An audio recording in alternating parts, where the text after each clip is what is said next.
Sa halip na kasiyahan po nauwi sa karahasan ang isang inuman po sa Barangay San Isidro matapos po mag-amok ang isang 28 anyos na lalaki. Ayon po sa inisyal na investigasyon ng pulisya, kasama po ng sospek ang isang babae na 28 anyos at isa pang babaeng kaibigan sa isang inuman. Matapos magpakalasing, naging agresibo umano ang lalaki kaya't nilisan siya ng dalawang babae at nagtungo sa isang convenience store upang ipagpatuloy ang kanilang inuman na sa mas ligtas na lugar.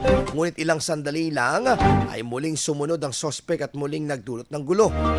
Pinatid nito ang isang bystander sa lugar dahilan upang awatin siya ng dalawang babae.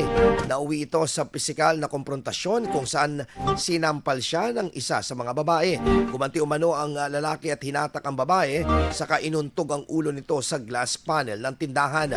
Naaresto naman ang sospek at kasalukuyang nasa kustodiya na ng mga otoridad para sa kaukulang disposisyon. IFM News. IFM News. IFM News.